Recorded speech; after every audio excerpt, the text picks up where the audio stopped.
Olá, licitantes! De volta aqui com mais um episódio do Com LicitaCast, edição especial Com Licitantes 2025, o maior evento de vendas ao governo do Brasil, em parceria com o professor Tiossi, do canal Licitações Municipais, do seu quadro Tiossi Cast, conduzido por ele mesmo. Sejam muito bem-vindos, professor, bem-vindo mais uma vez. E temos aqui uma invasão, no bom sentido, da família Bozelli. É até complicado. Vou passar aqui pro Bozelli falar quem vai ser.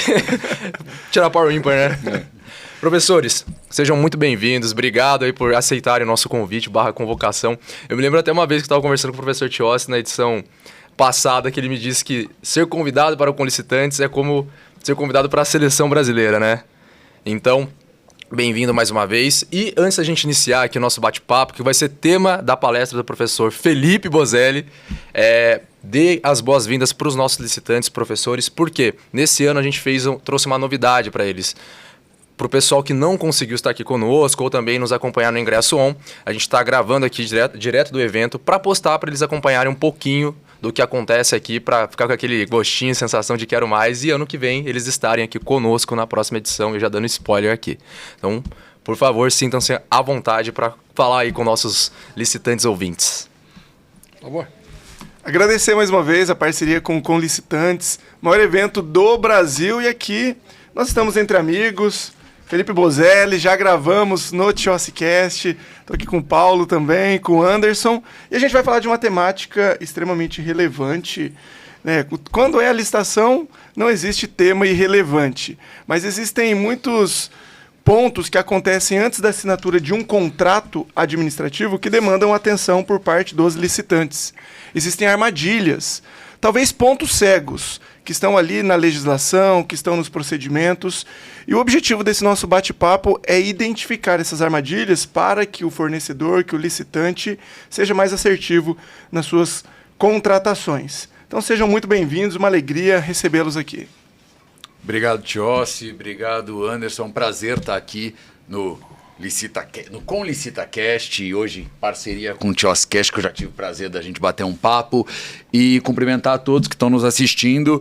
E acho que a ideia é essa, a gente bater um papo sobre o que nós temos de armadilhas, quais são as pegadinhas, quais são os detalhes que o licitante precisa estar atento antes dele assinar um contrato. O que ele precisa se preocupar para ele não ser o que nós chamamos de um licitante aventureiro. O licitante que ele acha que é só ganhar a licitação e que ganhando a licitação o problema dele está resolvido, né? Que simplesmente ganhar a licitação resolveria o problema. Então esse vai ter o tema da nossa conversa de hoje e da minha palestra de daqui a pouco, né? Também é o tema.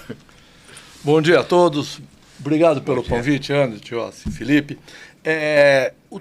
Extremamente importante estar tratando disso aqui, porque isso não são só meras armadilhas, meros cuidados. Isso é a essência da coisa. Porque o pessoal participa de licitação pensando muito em ser habilitado. Acabamos de uma bela palestra agora sobre atestado, de qualificação, que é o que o pessoal procura. Vai qual atestado, quanto tem de capital social, e deixa os detalhes do contrato para depois. E é o depois que a coisa pega. E aqui vai ser esse tema que nós vamos estar tratando aqui, falando o que a gente pode ajudar, o que a gente pode chamar atenção para os licitantes para não entrar numa fria enorme na hora de executar um contrato, na hora de assinar um contrato, ou na hora de achar que vai receber por um serviço que ele já prestou. E vamos iniciando aqui então com o Felipe, e elenque 3 principais armadilhas que o fornecedor, que o licitante precisa identificar ao participar de um certame antes da assinatura de um contrato. Olha, na minha visão, Tiossi, a gente vai ter esse... Primeiro ponto que eu acho que é importante, por que essa ideia da gente bater esse papo sobre armadilhas, né? Veja, eu tenho uma ideia que eu tenho cada vez mais reforçado essa ideia de que licitação, ela mudou muito. O jogo da licitação mudou muito. Quando eu aprendi a trabalhar com licitação, com meu pai, né, e aprendi ainda moleque, a licitação era um jogo extremamente burocrático, um jogo de muita atenção, de muito detalhezinho documental, burocrático. Se você errasse uma coisinha, você era inabilitado e tal. Hoje ainda que haja divergências doutrinárias jurisprudenciais, há uma linha doutrinária jurisprudencial muito grande de que se a pessoa comete um erro, a gente pode arrumar tal. Eu acho que nós estamos chegando, se já não chegamos, num momento em que basta eu baixar o preço para eu ganhar a licitação. E na parte da documentação, se eu errar, eu posso ajustar. Eu acho que se não chegamos, nós já estamos muito perto de um momento em que a minha sobrinha, com 8 anos de idade, consegue ganhar uma licitação com o pé nas costas. Mas assim, com o pé nas costas. É só baixar o preço e ficar em primeiro. E ficando em primeiro, manda a documentação que o edital pede. Se ela errar, o pregoeiro vai pedir para ela arrumar. Aí ela arruma. E se errar de novo, às vezes pede para arrumar de novo e arruma. Então assim, uma criança consegue ganhar. Essa é a parte fácil da história. Ganhar a licitação é a parte fácil da história. Agora, a discussão é, você vai ganhar uma licitação que vai ser uma dor de cabeça ou você vai ganhar uma licitação que vai ser um contrato lucrativo, que vai ser um contrato rentável, né? Então, se eu fosse elencar algumas armadilhas, na minha palestra, já dando um spoiler, eu já fiquei sabendo que isso aqui vai ser soltado depois da palestra, então eu posso falar. Na minha palestra, eu elenquei 7. Até para fazer um paralelo com os 7 pecados capitais. Então eu elenquei 7. Mas se a gente fosse escolher dessas 7, ou de outras que eu poderia, eu tenho certeza, e quando estava montando, eu pensei 50 armadilhas que poderia falar, mas não vai dar tempo em 40 minutos. Então a gente vai elencando. Mas para mim, temas que são extremamente relevantes. Primeiro, condições de pagamento. Muitas vezes o fornecedor não olha as condições de pagamento, não olha quais são os documentos necessários para fazer, para que a administração faça o pagamento, regrinhas burocráticas básicas como tem que emitir nota, tem que mandar nota, tem que fazer isso, tem que fazer aquilo, a nota tem que ser enviada por e-mail tal, junto com o documento A, B, C, D, E, e a administração ama usar esse tipo de estrutura burocrática para retardar o pagamento da empresa e botar a culpa na empresa de que é por culpa dela. Não é por culpa... Esses dias eu peguei um contrato que ele pedia, sem sacanagem, 15 documentos para juntar a nota fiscal em todos os pagamentos. Então, assim, 15 documentos. A administração adora fazer isso. Outro, né, na mesma linha, muitos contratos. Eu estou para dizer, talvez a maioria... Ele prevê o prazo de pagamento do contrato após o ateste pelo fiscal, mas não prevê um prazo para ateste do fiscal. Resultado, o fornecedor pode correr o risco de ficar num limbo jurídico em que o fiscal não dá o ateste e ele não tem nenhuma ferramenta para cobrar esse ateste, porque tecnicamente não tem prazo para ateste. Isso é uma armadilha gigantesca, porque você não vai receber e você não consegue nem cobrar. Porque não existe a previsão contratual. Então, difícil também. Outra armadilha que me parece bastante relevante, que eu acho que às vezes os fornecedores não se atentam.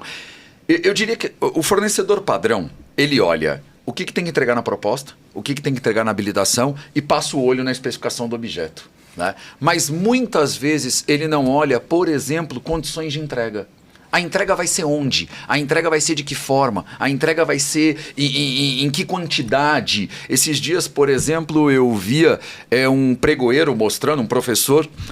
puxa, me deu um branco agora. Vinícius, professor Vinícius. E ele estava mostrando um chat de uma licitação dele em que ele estava comprando galão de água. E quando ele estava comprando galão de água... sei lá, o lance final terminou em R$25 o galão. E aí ele, muito experiente, entrou no portal de compras, tal, não sei o quê, e viu que aquele mesmo fornecedor entregava ao TJ por R$10. E aí ele foi negociar com o fornecedor, falou, olha, você entrega a 10, eu quero que você entregue a 10, e não a 25, quero que você negocie. Aí o fornecedor começou, não, mas pera lá. O TJ que eu vendo a 10, ele compra 1.000 galões de uma vez só, eu entrego os 1.000 galões e vou embora. Uma vez por mês entrego os galões.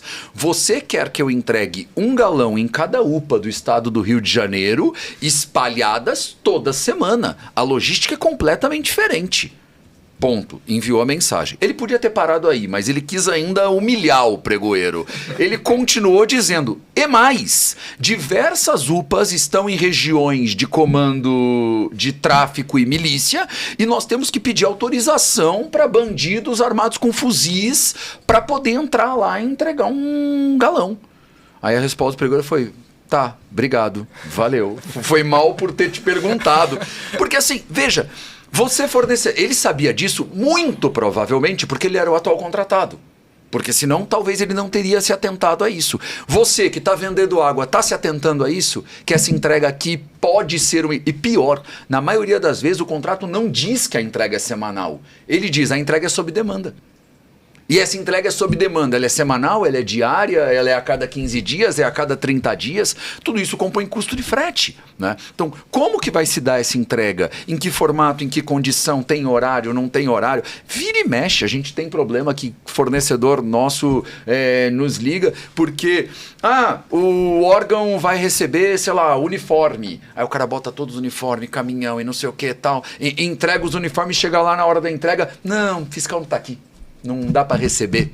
Volta com o caminhão de outro estado e traz amanhã o uniforme. Assim, são questões que vão corroendo o lucro da empresa a ponto de tornar um contrato que parecia ser um contrato vantajoso num contrato deficitário. Então essas condições de pagamento, essas condições de entrega, me parece que são pequenos detalhes que passam desapercebido pelo fornecedor, muitas vezes, que ele está mais preocupado com ganhar aquela licitação, e aí ele diz, não, o resto a gente vê depois, né? O resto a gente vê depois, a gente ouve isso toda hora, né? Tivemos um também na mesma linha.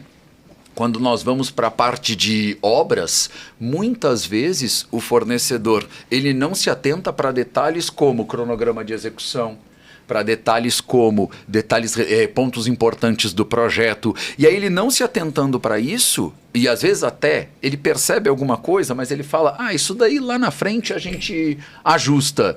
Só que vai depender muito do fiscal, vai depender muito do gestor, vai depender muito da administração. Eu vejo em muitos contratos, ontem eu assisti uma palestra do Joel, e o Joel tocou nisso, tem muitos contratos que a sensação que a gente tem às vezes é que o fiscal daquele contrato, o gestor daquele contrato, ele está muito mais preocupado em se proteger do que em efetivamente entregar aquela obra. Se entregar a obra, ótimo, mas se não entregar, não tem problema. Então, vamos fazer um aditivo? Não, se a gente for fazer um aditivo, amanhã alguém pode me questionar. Vamos fazer uma correção no cronograma? Não pode, porque senão alguém vai me questionar. Vamos fazer uma... E às vezes aditivos que são óbvios, aditivos que você olha e que você fala, não tem como não fazer o aditivo, é impossível executar da forma que isso está planejada. Então, me parece que a gente tem diversos desses pontos e que são esses pontos que vão fazer a diferença entre um contrato lucrativo e um contrato deficitário. E o ponto que às vezes eu vejo os fornecedores se atrapalhando às vezes eles se preocupam em ganhar a licitação e não conseguem perceber que ganhar uma licitação que dá 100 mil reais de prejuízo é perder dinheiro. É simples assim. Se você perdeu essa licitação, você ganhou 100 mil reais. É simples assim, né? Então, acho que, dando início da nossa conversa, são alguns pontos que a gente tem como fundamentais de serem observados. E a partir desses pontos são inúmeros desdobramentos, porque implica uma série de questões, seja uma suspensão da execução contratual, seja uma rescisão, abertura e instauração de um processo sancionador. E isso acontece diariamente. Sim. Eu percebo que muito se dá em razão da omissão do próprio poder público, de não compreender a natureza do objeto, de instaurar licitações com informações muito superficiais e o fornecedor se atentando exclusivamente na proposta, na habilitação, até porque culturalmente existe uma omissão na fiscalização, na gestão contratual e acabam acontecendo muitas coisas por baixo dos panos. Mas eu acredito que com o advento da 14133, nós temos a oportunidade de reescrevermos uma nova história, deixar tudo esse jeitinho brasileiro, adormecer com a finada 8666, porque nós temos dentro da lei alternativas, viabilidade jurídica que garante segurança jurídica para resolver todas essas questões, seja por parte do poder público, seja por parte do licitante. Né? E com base nas premissas introdutórias do Bozelli, agora o Paulo complementa, traga mais algumas. Só uma consideração inicial a respeito da última fala sua, que na lei nós temos condições de resolver isso. Está escrito lá mesmo, nós estamos com um problema, tem que fazer um aditamento de um contrato de dezembro do ano passado, a parte que tinha que ser executada já foi concluída. Ele fez 400 metros de muro de arrimo, concluiu e ainda não saiu o termo de aditamento. E a lei está escrito 1 mês para fazer o termo de aditamento. Tá, a lei é ótima. Precisamos cumprir. Mas vamos lá, feito só essa correção que é legal ter lei. Agora, não adianta ter lei se não cumpre daí. Ele não faz e o que faz? Nós estamos desde dezembro pedindo o aditamento. E um detalhe, o que significa não ter um aditamento? Significa que eu não posso medir. Meu cliente fez 400 metros de muro de arrimo e não mediu 1 centímetro até hoje. Começou isso em dezembro.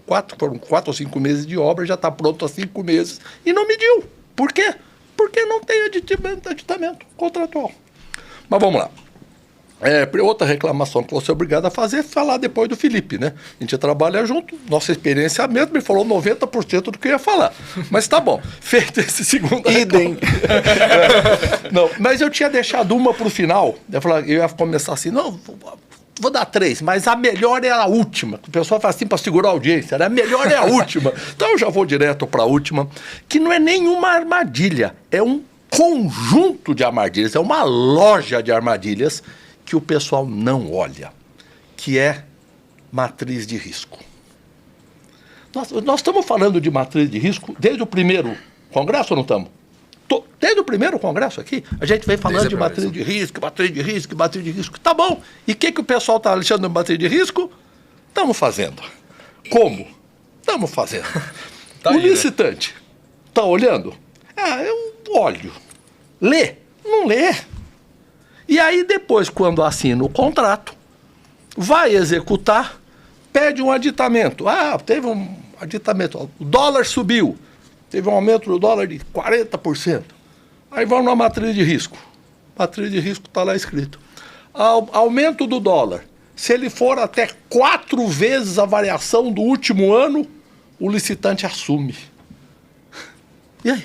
Ele assume. Ou às vezes até assume em todos os casos. Pegamos um que falou, acima disso, divide entre o licitante e a administração.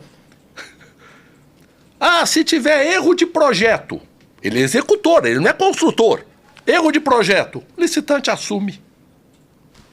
Como que ele assume o erro de projeto? Não, você tem obrigação de conferir o projeto. Temos ou não temos? Hoje, nós estamos com um caso assim, tem que conferir o projeto estrutural. Senhores, para eu fazer um projeto estrutural de um prédio, eu demoro 3, 4 meses.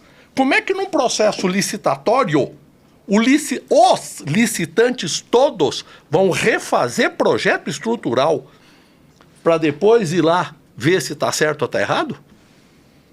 Não, isso é preço global. Se for preço global, não dou aditamento contratual.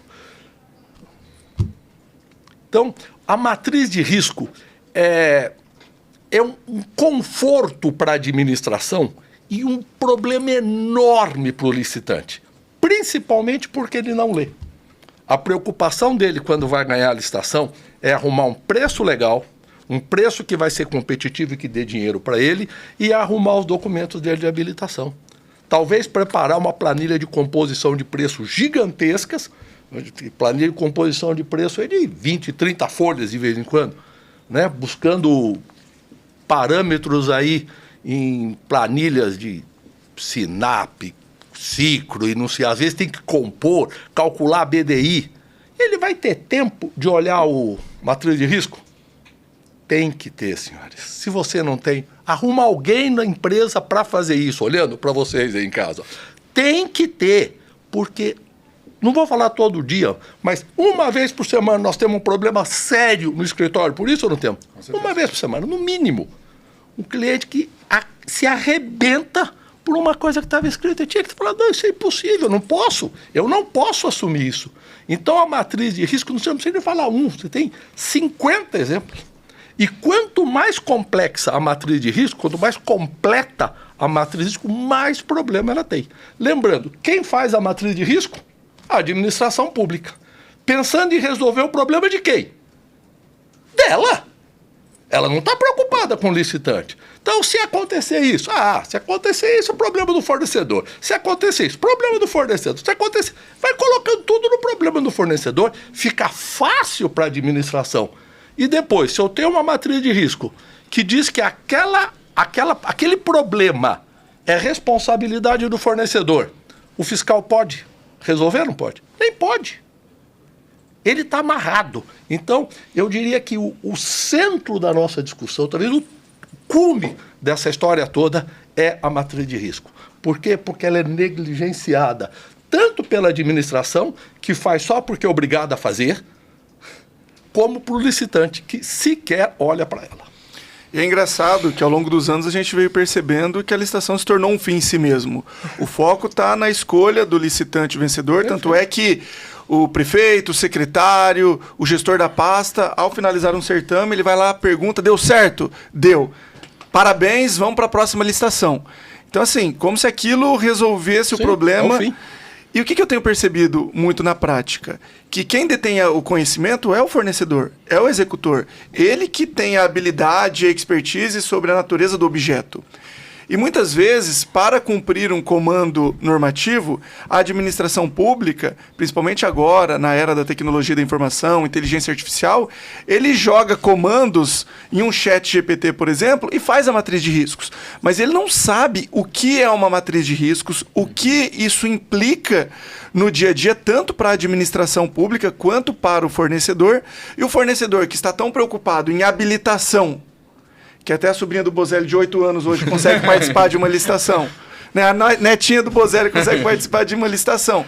Estão preocupados com proposta de preço, sendo que o grande X é obrigação da contratada, prazo de execução, condições de entrega, matriz de risco, porque no nosso país a inflação é altíssima, nós temos impacto da guerra da Ucrânia, da guerra de Israel, do barril do petróleo, essas questões do tarifaço.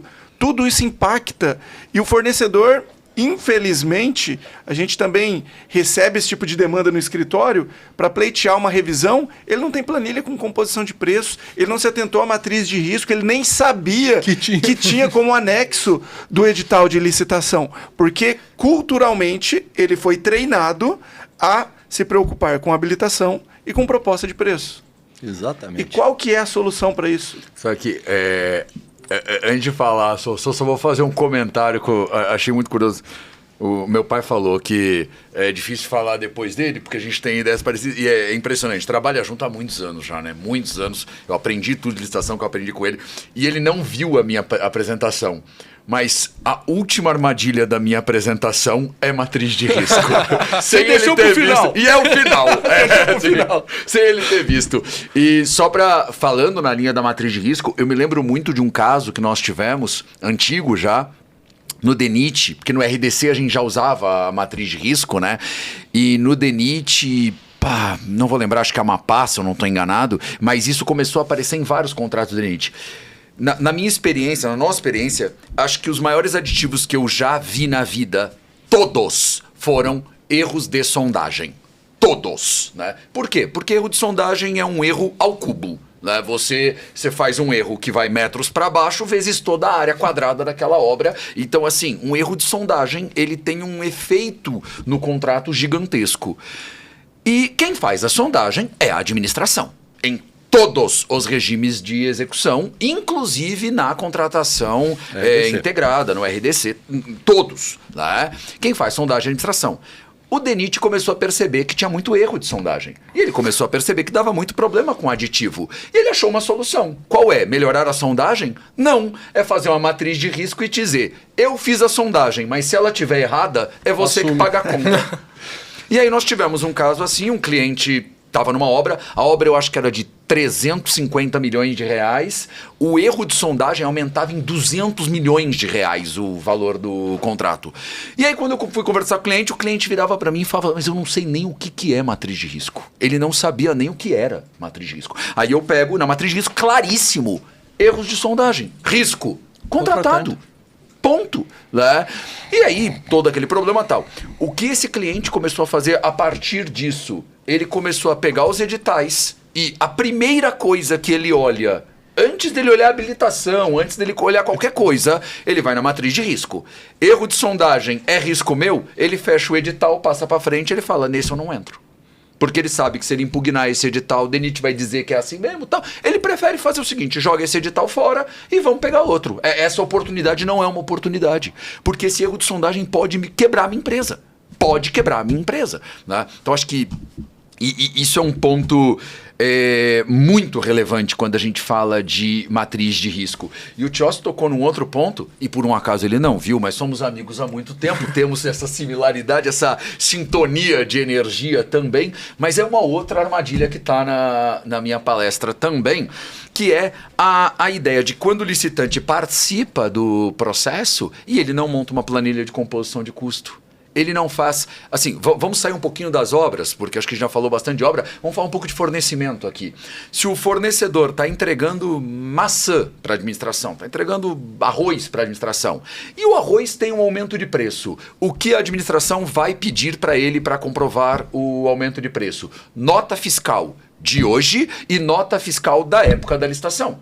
Problema óbvio. Na época da licitação, ele não estava fornecendo arroz para a administração. Logo, ele não tem nota fiscal da época da administração. Aí você fala, você tem orçamento da época da administração? Também não tem. Ele não tem orçamento, ele não tem um e-mail, ele não tem uma nota fiscal, ele não tem nada. E para a administração, fica muito confortável ele dizer, então nego, porque você não tem. Né? E muitas vezes isso está inclusive em regulamentos próprios sobre aquele determinado reequilíbrio. A palestra do Paulo ano passado foi sobre reequilíbrio, ele trouxe vários regulamentos aqui no Conlistantes, e isso muitas vezes está em regulamento. Então assim, um ponto que eu tenho destacado para os fornecedores, que eu acho que é fundamental para uma boa participação numa licitação, eu vou participar de uma licitação, pelo menos para os insumos mais relevantes.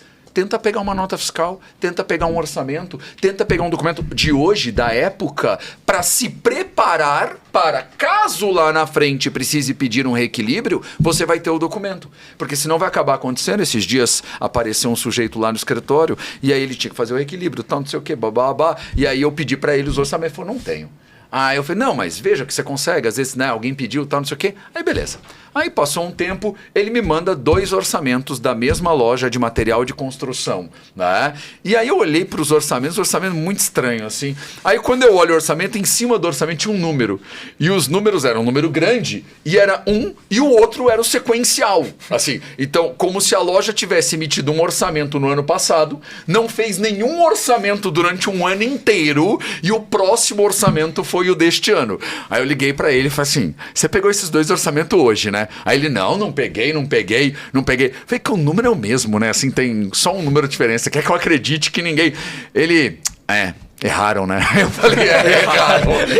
Sorte tua que quem viu fui eu, porque fraude no reequilíbrio econômico financeiro é crime, dá prisão, né? Sorte sua quem viu fui eu e a gente não anexou esse documento no processo. Por quê? Acaba que o fornecedor vai ser tentado a fazer isso. Ele vai ser tentado a produzir um documento falso, porque lá atrás ele não se preparou para essa potencial armadilha que ele vai ter lá na frente. Então a gente tem que olhar a matriz de risco, a gente tem que... Tomem cuidado também, porque tem muitos editais que ele não tem uma matriz de risco na acepção mais técnica, de uma tabela, risco, de quem é tal, mas ele tem cláusulas de matriz de risco. Então no meio do contrato tem um artigo, tem uma cláusula dizendo que caso isso aconteça, a administração não vai pagar, né? Eu lembro agora, vai me faltar a memória, o caso, talvez você tenha melhor a memória, pai, mas foi um processo, era uma locação de veículos em que se você alugasse o veículo, o caminhão tinha que ficar 24 horas disponível e a cláusula ela era meio confusa e ela não deixava claro sobre se o motorista tinha que ficar 24 horas disponível. Era uma locação com motorista. Para mim, Clarice, estou mexendo com ela de novo essa semana. Locação de veículo, 8 horas por dia o veículo ia trabalhar 8 horas por dia. Com motorista. Com motorista. Motorista, 8 horas. O veículo tinha que estar disponível na administração 24 horas por dia, inclusive o de reserva. E não estava claro que o motorista tinha que ser da própria locadora. Se ele está disponível, quem vai dirigir o veículo? E aí a administração entendia que naquele preço da disponibilidade das outras, todas 16 horas, tinha que ter um motorista junto, inclusive de madrugada. Dá para ver a diferença de custo que é isso para a empresa?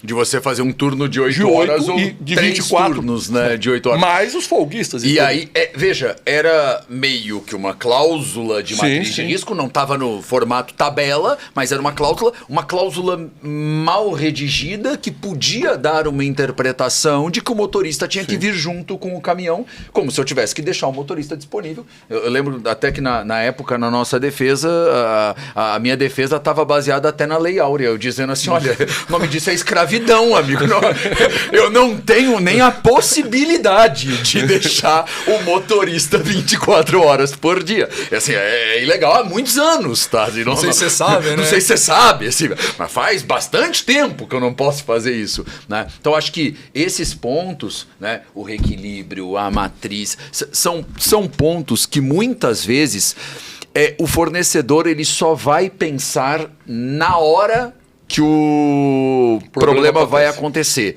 E se ele tivesse se antecipado e resolvido antes, teria feito toda a diferença. Só para dar mais um exemplo, esse exemplo não é meu, é um exemplo que eu acompanhei, é uma obra gigantesca lá de Santa Catarina, que é a alça de contorno Florianópolis, e eu acompanhei esse processo do Tribunal de Contas, na época eu era presidente da Comissão de Licitações da OAB e tal, acompanhei.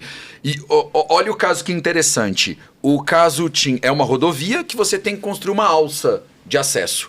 E o anteprojeto que estava no processo, ele era muito simplificado. Era assim, no quilômetro tal começa a alça, no quilômetro tal termina a alça, e do lado da alça estava escrito 42 quilômetros, como se fosse o percurso que você vai ter de obra.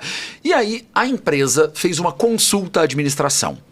Se na hora que eu fizer a obra, o número não der 42, se der diferente de 42, vocês vão pagar 42 ou vocês vão pagar por quilômetro construído?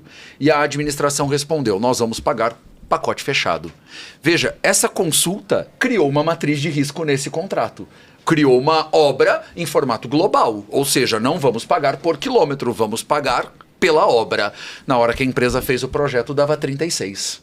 Não dava 42 quilômetros. E o Tribunal de Contas da União ficou maluco com isso, achava um absurdo pagar 42 onde a obra dava 36 e debateu, paralisou a obra, ficou anos paralisado. E no final das contas a empresa ganhou e, a meu ver, com toda a razão do mundo, porque ela se antecipou, ela percebeu. Eu acredito que eles mediram antes de fazer a pergunta, né? Quando mediram, ainda foram inteligentes, porque fizeram uma pergunta aberta, para deixar a dúvida e parecer que era mais. Porque se ele tivesse perguntado, você vai pagar os 42, né? Provavelmente o órgão teria visto, deu menos, né? E aí teria dito, vamos pagar menos. Fez a pergunta do jeito certo e tal, e veja que interessante, ele construiu uma cláusula de gestão de risco, uma cláusula de distribuição de risco nesse contrato. Então, é isso. E o mais interessante desse contrato eu não tenho dúvida que essa cláusula valeu milhões para essa empresa. E a consulta tinha literalmente 2 linhas. Com 2 linhas, ela resolveu milhões para a empresa. Então, na minha visão, quando a gente fala de armadilhas do contrato, é isso. É você perceber que uma atenção especial nessa fase do processo licitatório, a gente estava brincando ontem, né, que era o que é o antes da assinatura do contrato, e na minha percepção, e como o nome da palestra é meu, sou eu que defino, né, o antes da assinatura do contrato é tudo aquilo que vem desde o momento que você está captando o edital até assinar o contrato. Poderia ser até antes da captação, fique à vontade, né?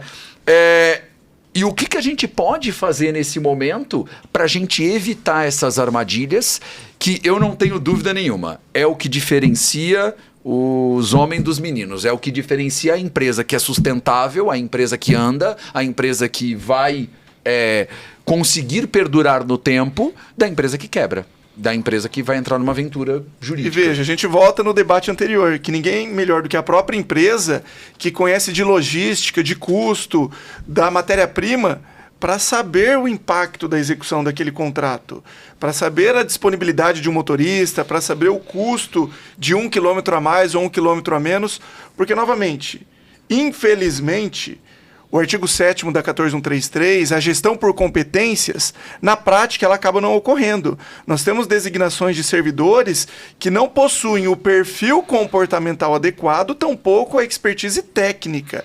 E daí, ETPs, termos de referência, projetos, matrizes de risco, são elaboradas muitas vezes de forma superficial para cumprir um comando burocrático, vira ali, né, uma burocracia disfuncional, e o fornecedor atento, aquele que é homem e não menino, aquele que está de fato, né, sintonizado com a sua atividade empresarial, ele tem o poder de questionar assertivamente para mudar todas essas questões. Mas já que o Bozelli entrou nessa questão do que é antes da assinatura do contrato ou não, tem um ponto que eu gostaria de ouvir a opinião dos senhores.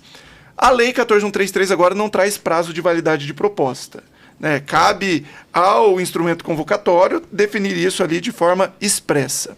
Só que, após a realização de um certame, acontece uma série de questões internas. Pode ter recurso administrativo, tem casos que vai para parecer jurídico, vai para homologação, muitas vezes tem representação Tribunal de Contas, liminar, mandado de segurança.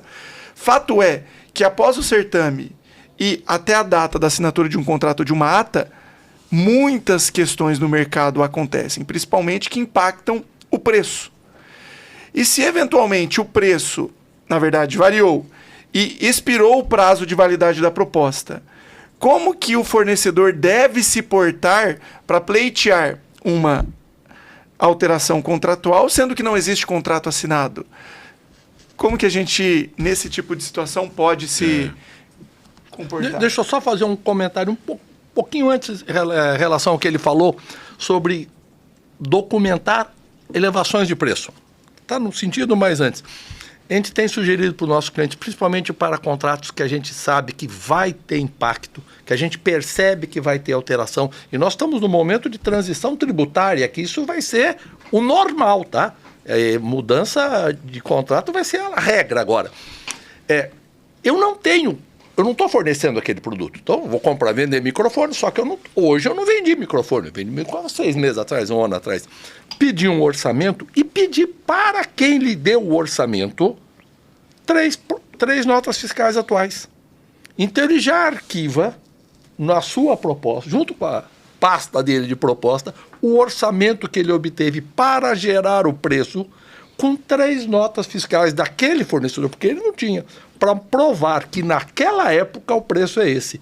Lá na frente, quando der o problema, eu tenho a origem e eu tenho o final para mostrar essa diferença.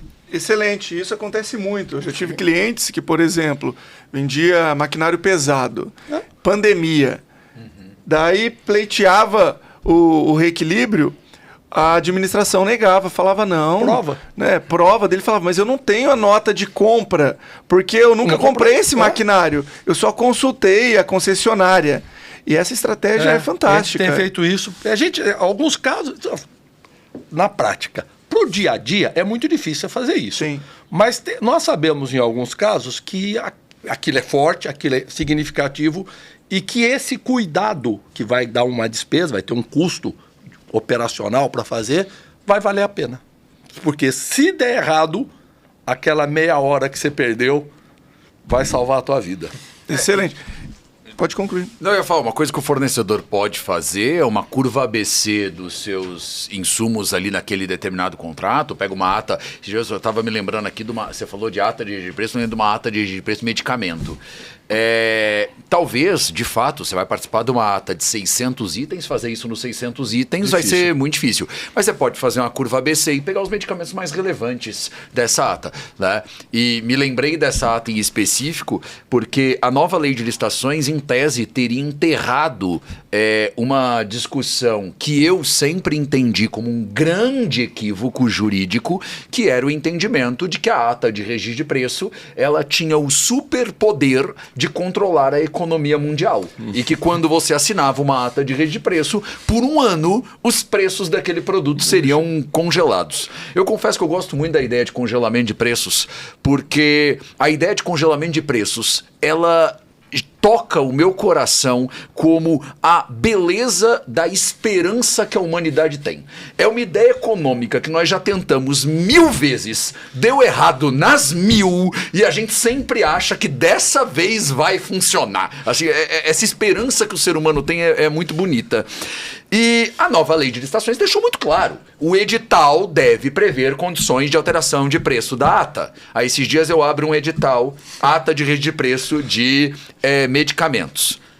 Item do edital. Condições de alteração da ata. Embaixo, não haverá alteração de preço da ata. Essas eram as condições que ele estabeleceu. Era assim, não existe alteração da ata.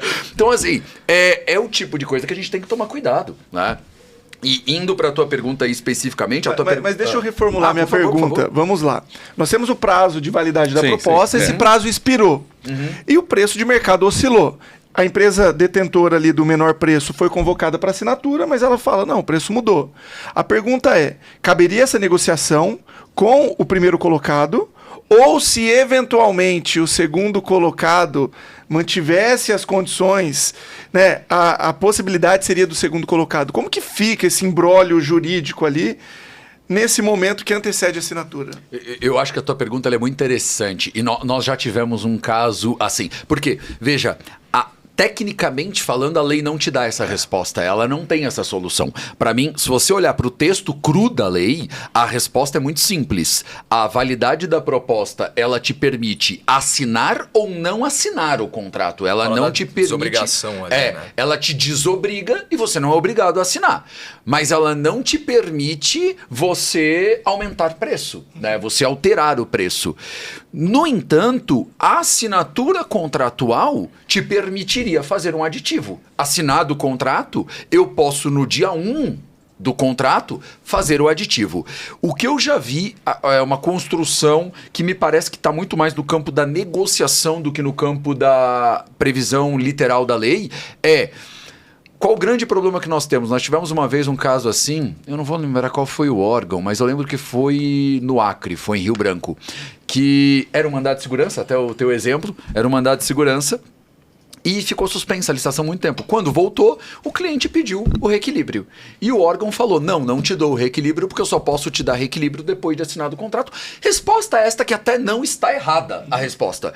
Mas o cliente era um contrato muito grande, ele ia tomar um prejuízo gigantesco, ele nos ligou e ele falou, e se eu assino o contrato e depois da assinatura ele não me dá o reequilíbrio? Nós até tentamos construir uma solução, o órgão não aceitou a solução, que é a que eu vou conversar agora, e aí o órgão acabou, nesse caso, até curiosamente, ele puniu a empresa porque a empresa não assinou. E aí a gente diz, não, pelo amor de Deus, por isso é imbecil. A validade da proposta já acabou. E aí o órgão inventou uma tese que era que o mandado de segurança, quando suspende a licitação, suspenderia a validade da proposta. Escreveu. Mas é pior. Nós entramos com o mandado de segurança e, em primeiro grau, nós perdemos a decisão. Nós tivemos que agravar para o tribunal para um desembargador dizer, olha, mandado de segurança não suspende a validade da proposta. O órgão deu uma de ChatGPT, inventou uma regra. Não, ele inventou a regra na hora. Mas assim, qual a solução jurídica que nós tentamos propor naquele caso, que outros casos eu já vi acontecer? Para que... Eu concordo com o órgão que ele não pode fazer uma alteração de preço antes da assinatura do contrato. Concordo com o órgão, essa regra não está errada. Mas eu entendo o fornecedor que fala, eu não vou correr o risco de assinar o contrato, amanhã você dizer que eu não tenho reequilíbrio e eu tomar prejuízo, né, e ser punido. Eu prefiro perder. Então o que a gente tem criado como solução? A gente cria um aditivo contratual já integralmente tramitado, né? E a assinatura do contrato. E os dois documentos são assinados em conjunto, no mesmo momento. E aí o fornecedor tem uma garantia de que a administração não vai dar um passa-moleque nele e dizer, agora que você assinou, o problema é teu. Mas... ela precisa aceitar. Ela precisa aceitar, lógico. Ela precisa aceitar, tem que ser uma solução negociada. E eu não vejo problema...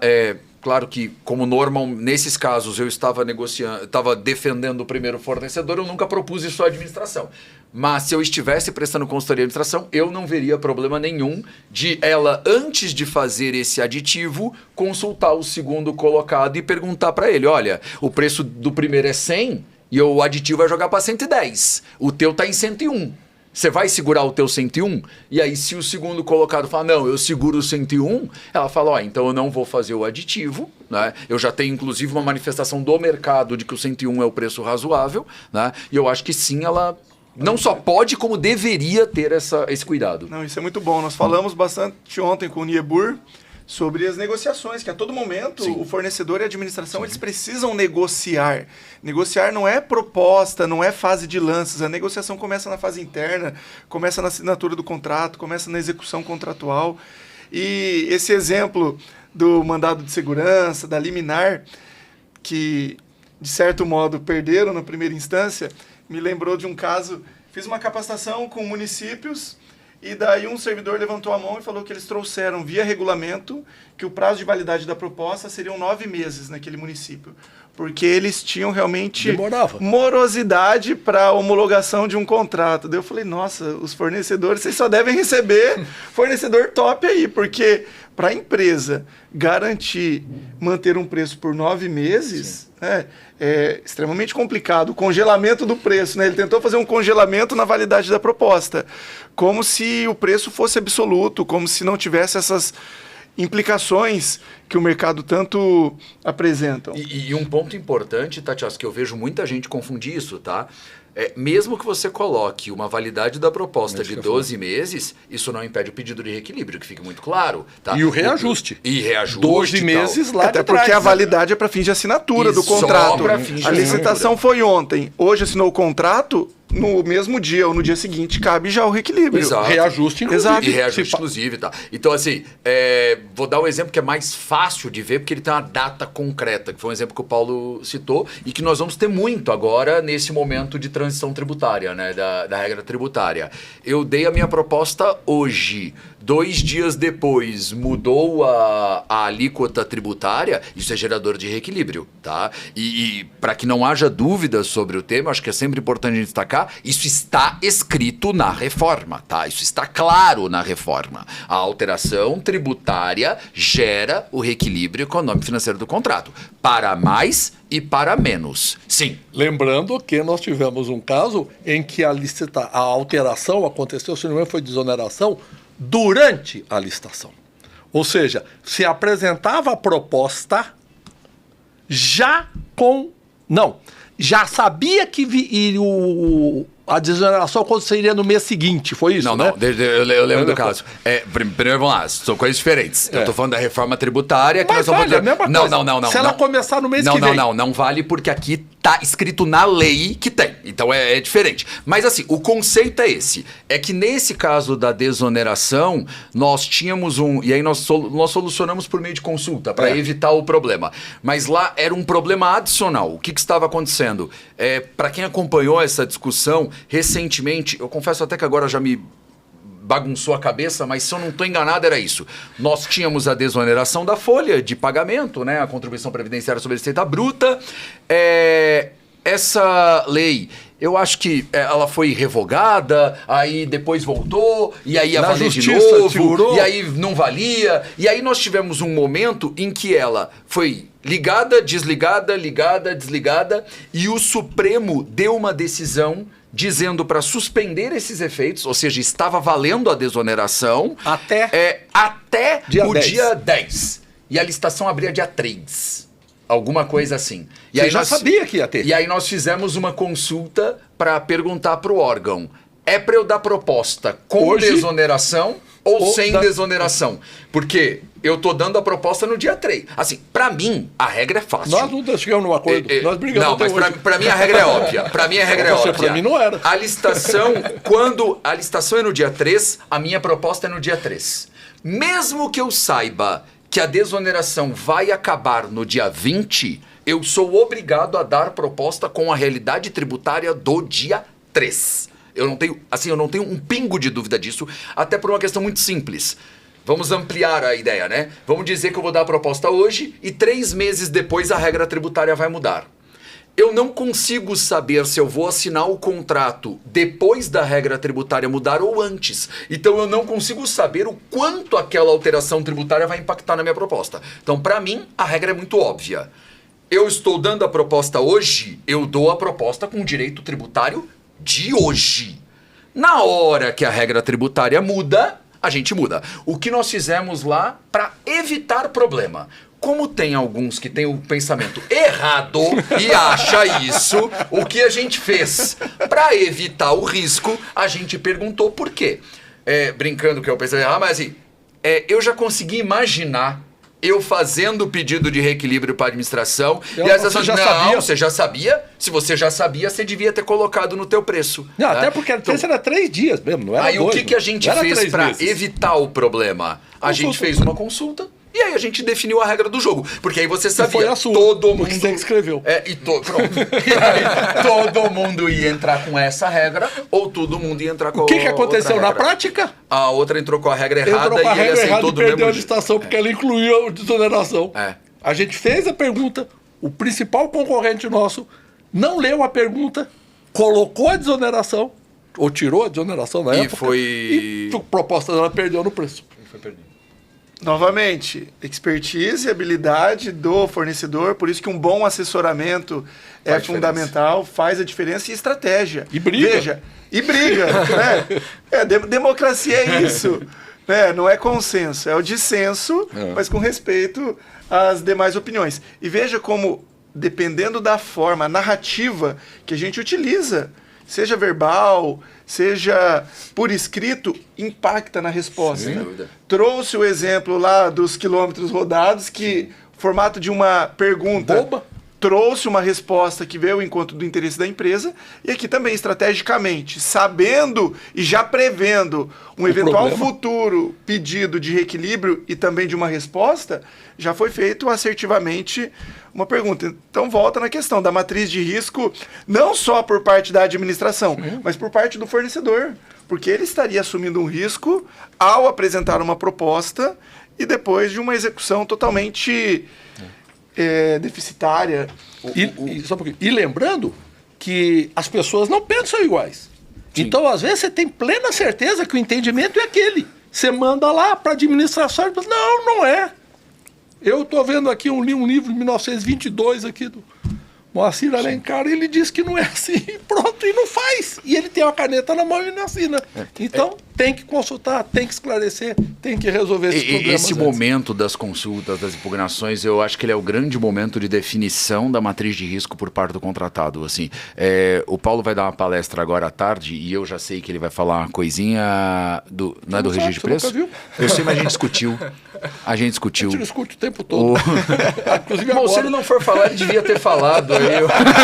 Aí esse episódio... Eu tô corrigindo ele. Esse episódio vai render ainda. Ainda tem tempo dele consertar a palestra e falar. Mas você que vai falar. Atenção no almoço de domingo. Atenção no almoço. Que vamos falar de registro de preço, que eu acho que é um volume bastante grande de contratações, né? Uma preocupação que a gente costuma ter nos registros de preço muitas vezes você tem um registro de preço de um produto que ele tem um valor unitário muito baixo, né? Sei lá, um medicamento, que uma caixa de medicamento é barata, ou material de expediente. Eu diria assim, é quase a regra. É quase a regra que no registro de preço o unitário seja muito baixo. E nós não temos um risco bem definido no contrato, que qual é o pedido mínimo desse contrato. Veja, todo mundo sabe que no registro de preço não há pedido mínimo. Mas, se a administração fizer um pedido, ela pode pedir uma unidade? Ela pode pedir uma cartelinha de medicamento? Ela pode pedir uma caneta, um pão, um lápis, uma borracha, uma caixa de clips e emitir um empenho de R$ 3,20, de R$ 2,50, de R$ 4,80? Fica tranquilo, Renan, ninguém te viu aqui, tá? Nossa, assim, foi sutil como ele foi passando a cristaleira, assim, cara. Fica sossegado. O copo desapareceu aqui, todo mundo vai achar que foi mágica. Gosto muito da participação da nossa equipe aqui. E o que a gente gosta muito de fazer quando nós estamos fazendo as nossas licitações com ata de registro de preço? A gente faz uma pergunta com a ideia de criar um quantitativo mínimo por pedido, né? Um problema que a gente vê muito com os fornecedores é fornecedor me ligando. Eu gosto que ele venha abaixado, como se estivesse fazendo alguma diferença, né? Apareceu. É óbvio que apareceu, a câmera tá pegando aqui. Eu não sei porque ele andou normal, assim. Obrigado, Renan. Show de bola a tua participação, cara. Obrigado. Então, complementando aqui, não só o pedido mínimo, como o pedido máximo no período também, que isso é uma coisa que o pessoal não se preocupa. Estou vendendo produto que vai consumir mensalmente, água. Então ele está imaginando que ele vai entregar tantos galões a cada 15 dias, a cada uma semana. A administração pode pedir aquela quantidade toda no primeiro dia? Pode ou não pode? Mas diante desses questionamentos, a administração ela tem apresentado respostas que auxiliam? Tem. Quase sempre, vamos falar. Assim, não é sempre... Porque na minha cabeça logo vem, cara, é um SRP, eu não tenho obrigação de pedir quantidade mínima, vou pedir sob demanda. Que seria uma resposta mais... que assim, o que a gente faz? A gente constrói a pergunta no seguinte sentido. Primeiro, a gente deixa muito claro que a administração pode pedir zero. Isso está muito claro. Não pede. Ela não pede, ok, sem problema nenhum. E aí nós estabelecemos uma construção em que, para viabilizar frete, faturamento, etc., que o quantitativo mínimo, caso haja um pedido, ele será de pelo menos, vamos dar um exemplo. E outra, a gente coloca um quantitativo bem baixo, né, para não ser...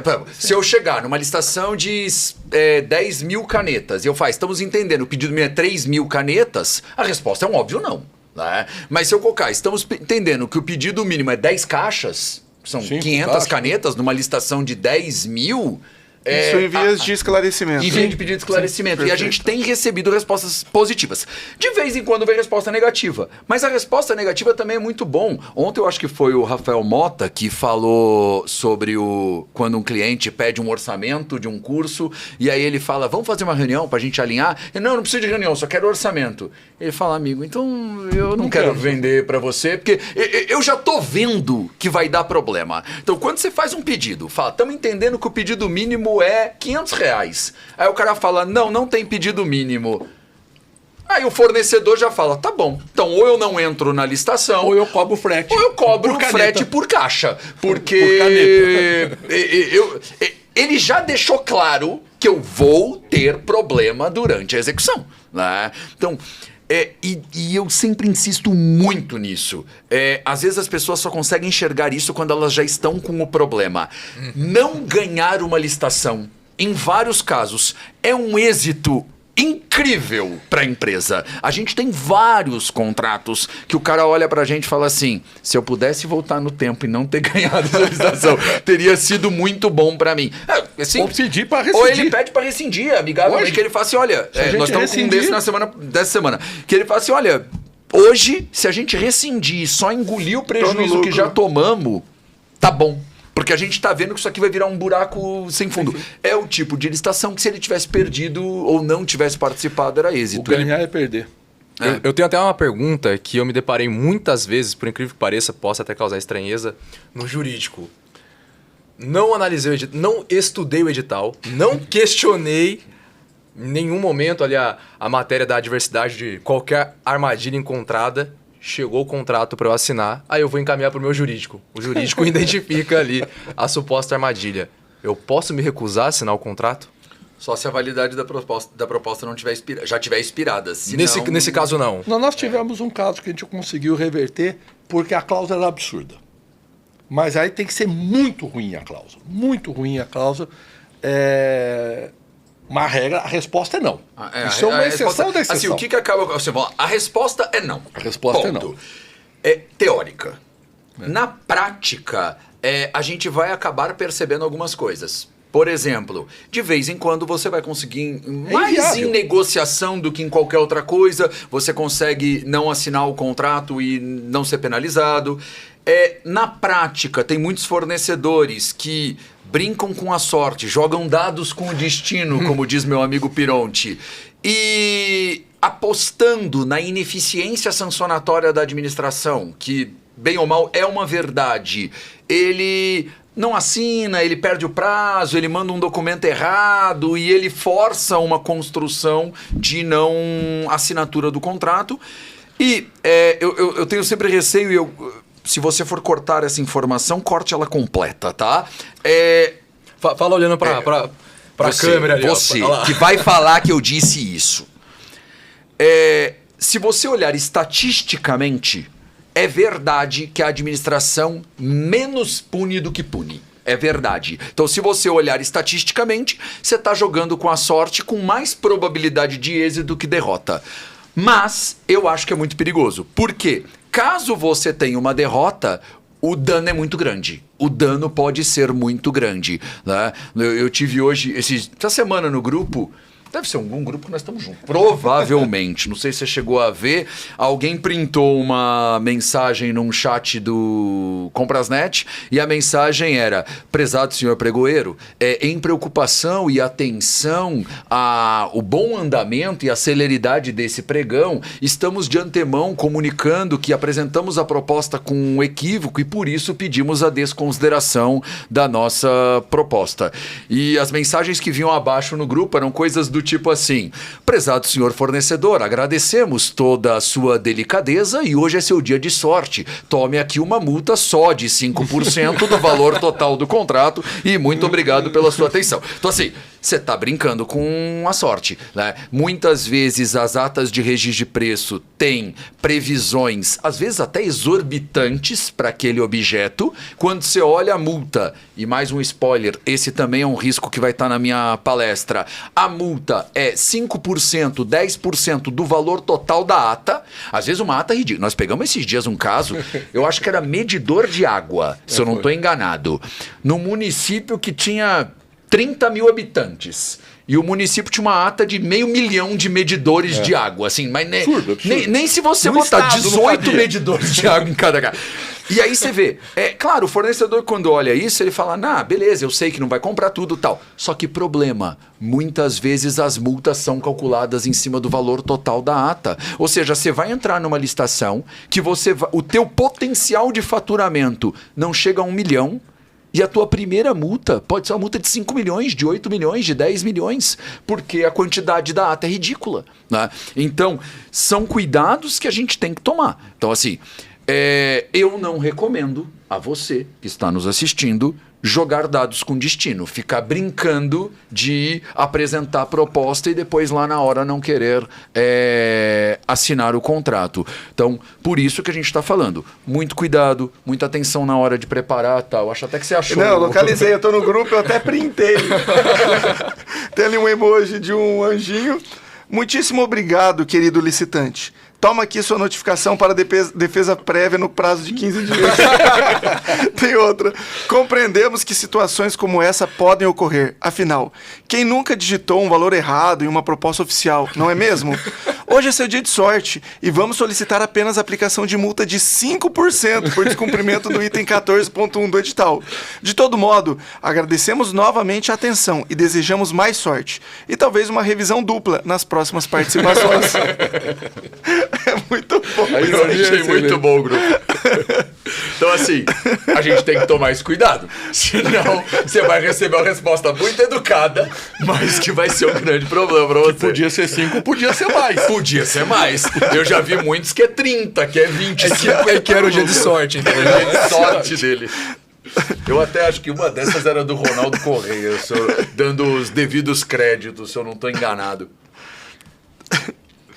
Não, muito bom. Meus amigos, se esse episódio fez a diferença para você, já pega o link agora e encaminha para a primeira pessoa que veio na sua cabeça. Seu amigo que é fornecedor, que é licitante, seu advogado, seu assessor, seu consultor e também para os servidores públicos que estão aqui nos ouvindo, porque certamente são pontos que fazem um diferencial na consumação do objeto, que é o interesse público que a administração busca através de uma licitação. Foi uma alegria rever os amigos. Acredito que esse já é o 3º ou 4º podcast no ano que eu gravo com o Felipe. Então, muito bom. Satisfação mais uma vez, né? Ouvir e aprender com o Paulo, dividir aqui com o Anderson esse momento nessa parceria do Com ListaCast, com o TiossiCast, difundindo conhecimento sobre a 14133. Meus amigos, agradeço muito aí pela presença de vocês e pela oportunidade, principalmente com esse encerramento. É muito bom a gente tá em casa, né, entre amigos, entre família, né, porque é a família com licitação. Eu agradeço também aos nossos licitantes por permitir que façamos parte da história de vocês. Agradeço por nos acompanhar e nos vemos no próximo ano, porque tudo isso aqui é para vocês e por vocês. Um abraço. Muito obrigado a todos. Muito obrigado. Valeu.